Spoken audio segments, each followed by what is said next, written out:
today I am going to continue that same lesson. Understood? I am going to continue the same lesson. Okay. So in the first session I explained what is economics. What do you study in economics? Is it? I told you economics it is a social science. It is a social science of studies. The production, consumption, distribution, national income, then what all? Okay, so that means it is a study. It is a complex study. I told you about the wants and the need. I explained to you wants. Human wants are unlimited and the resources to fulfill the wants are limited. Okay, the resources are limited but the human wants are unlimited. You have to know the difference between. To find out the solution. They have to find out the solution regarding what to produce. You have to decide what to produce, what goods should be produced, what goods should be produced. They have to take decision between two things, that is food or weapon.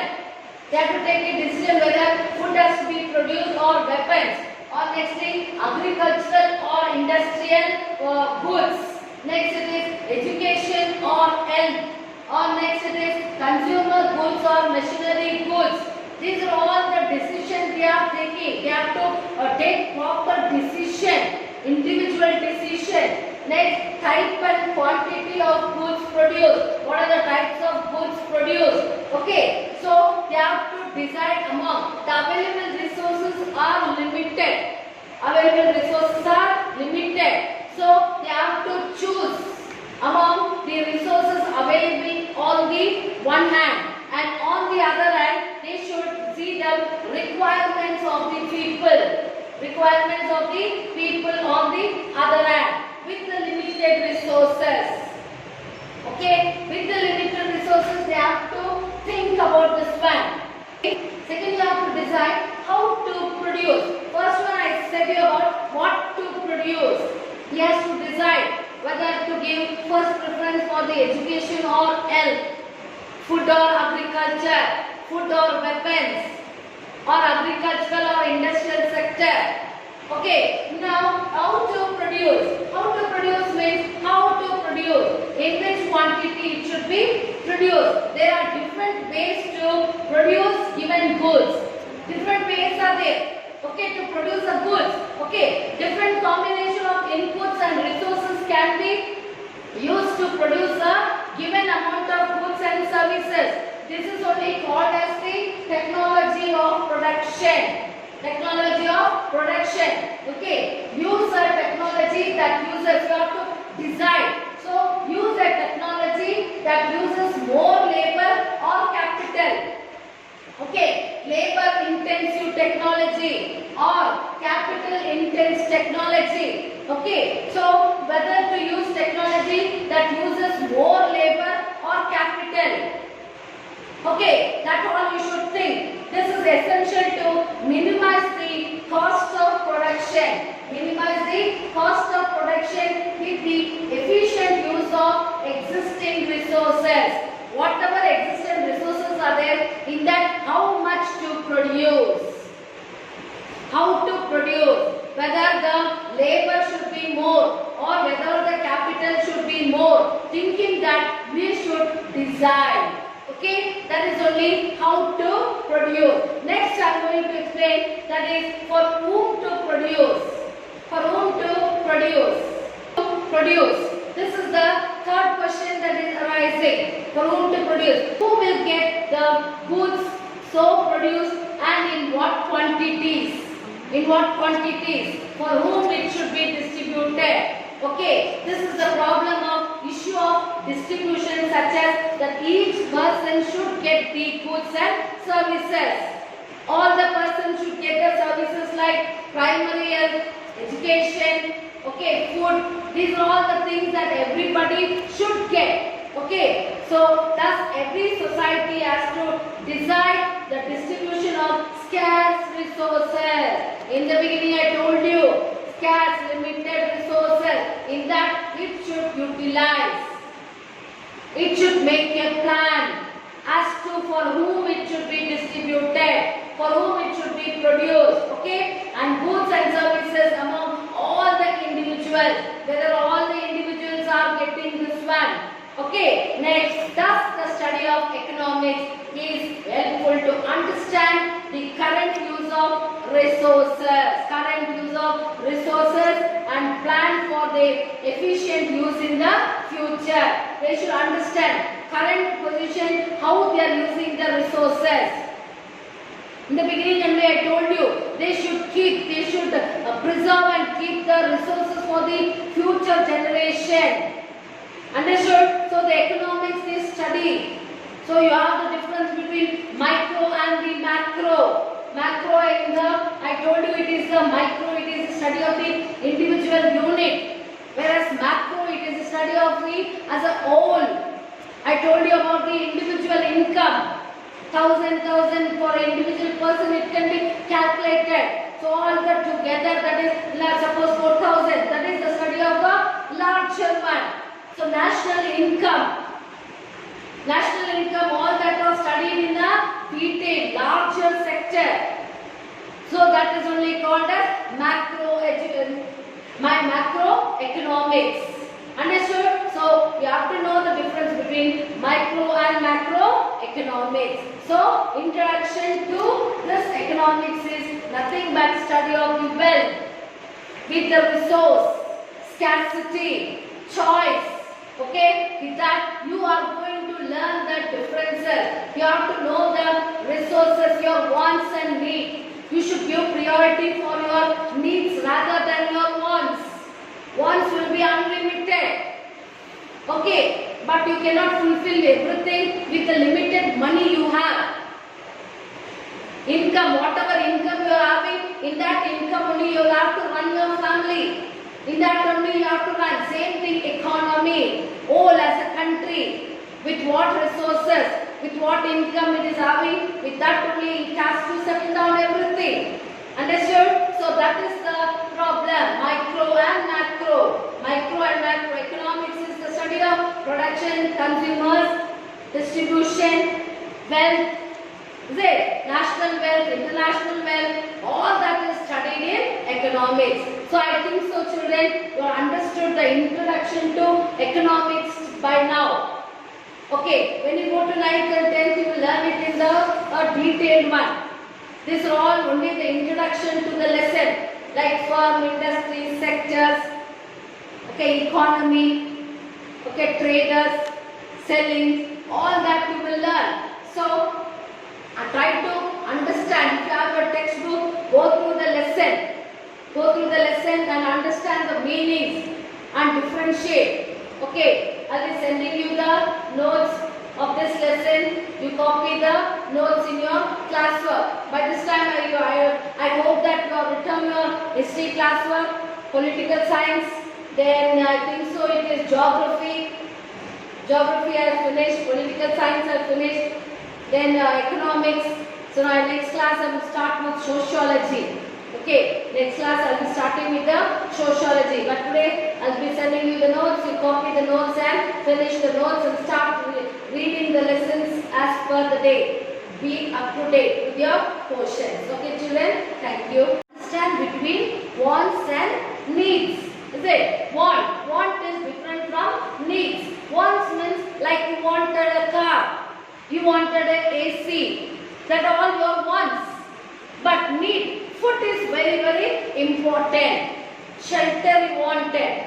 And clothes. Okay, you have to decide for what priority should be given. Which is the first priority that you should give. Okay, these are all the things you are going to learn in economics. In detail, you are going to learn all this. And I told you, the value for goods and services, the value, the price, the value for goods and services, that is only considered as it is in the term of money. Money from where you get? You get the money through, that is employment. You do the employment and through employment you get the money. And there that money you are using it to buy some product. You are paying the money and then buying the product. So value of goods and services in the term of price, that is only called as money. So these are all the things I explained to you. Then I gave you an example between needs and want. First, if you have 20 rupees or just 50 rupees, first which one you will give priority? You will give first priority to your food or your medicine, and then only you will give priority for going for a movie. Okay, these are all the things which you have to select and choose. Understood? So therefore, scarcity and choice are the basic problems which everyone faces. Everyone, you are having choice as well as scarce. Scarce means limited. Scarce is nothing but limited. So I told you who is the father of this economics. This is Adam Smith. Adam Smith is called as the father of economics. Okay. Then I told you about some of the definitions given by different economists. Okay. Adam Smith, he said that, what did he say? He said economics is the study of wealth. And Alfred Marshall, what did he say? He said that economics is the study of people in the ordinary business of life. So many people have given their own opinion. Understood? So now it is time. And I told you what are the importance of learning economics. Economics is very wide subject. Okay, very complex science. Okay, I told you it is very important that you will recognize the scarcity of resources against the unlimited ones. Scarcity of resources. Resources are limited and it will decide. It will take up a decision as to what should be given first. What priority should be given first. Secondly, it is giving you that is engage in economic activity to support family as well as the country. Okay, so these are all the important things which I told, the importance of studying economics. So now I will explain you economics. It is being divided, it is being classified into two types, that is micro and macro economics. Micro and macroeconomics. Okay, so now what is microeconomics? First of all, you should know what is microeconomics. Microeconomics is the study of decision made by people and business. Okay, it is the decision made by people, individual people are deciding, made by people and business regarding the allocation of resources and prices of goods and services. They are allocating the prices. They are determining the prices, and altogether microeconomics, it is a small unit. Microeconomics, it is a small unit. It is studying the individual unit. It is studying the individual unit. Okay, individual unit it is studying. So now example, if I tell you the income, suppose the income of X, Y and Z. Okay, income of X, Y and Z. So now here X income is 1000 rupees, Y income is 1000 rupees and Z income is 2000 rupees. So this microeconomics, it is studying it individually. Suppose I will tell X income is 1000, Y income is 1000, Z income is 2000. That means it is micro. I am studying about the individual income.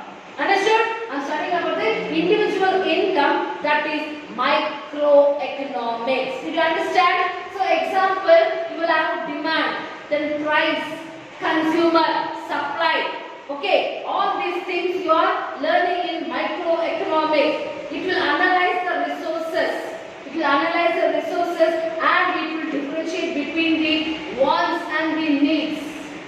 It has to go through how much to produce, what to produce, in what quantities it has to be produced, where will the demand will be more, where the supply will be more. Okay, this one will think in the microeconomics. Understood? So now I told you the study of microeconomics means it is a small unit, individual unit. Microeconomics studies individual buying and selling. Individually, what the person is buying or selling, what is his profit, single person.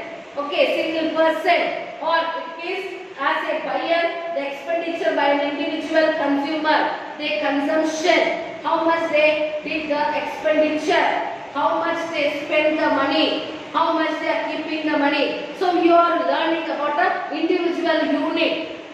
Okay, individual unit you are studying. So that is only microeconomics. So now on the other hand it is the macroeconomics. Macroeconomics means it is wide. I told you microeconomics it is a narrow, whereas macro, that means it is a wider study. You will study it in larger unit, macro. The word macro, Greek macros means larger. Understood? The society of the country or the economy is a very large entire entity compared to an individual. Individual is very small, whereas whole country, I told you this one, the macro will study as a whole.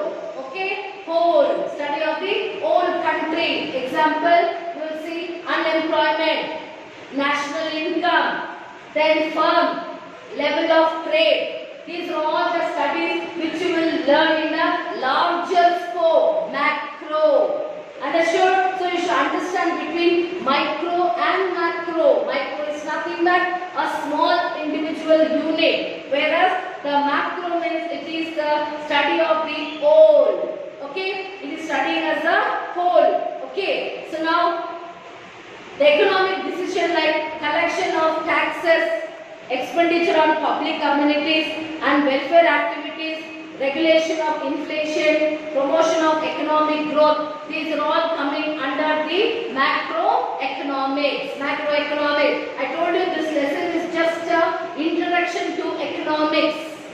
I am not going in a detail. You should know what is economics, what is resources, what is choice, what is scarcity, what is production, who is the consumer, who is the distributor, and what is income, what is the price of income, how you get the income, how you are using your resources with the want or unlimited ones. Okay, next I am going to explain about the basic economic concept, basic economic problems. The economists are facing so many problems even to now also. Okay, that is the problem is economics is due to scarcity of resources. Scarcity. If the resources are limited, which has to be supplied to the whole population. Whole population should eat the food. Is it? So there the government should decide which one we should give priority. As I told you in the beginning, I told you about keeping 20 rupees. What will he do? Whether he has to give priority for his food, or whether he has to give priority for his medicine, or whether should he give priority for going for a movie. Is it? There he should decide. And first one, what priority should be given?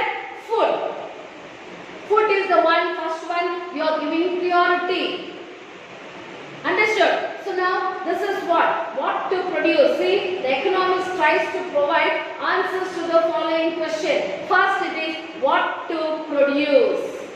First thought they are having, that is what to produce. Okay, what to produce.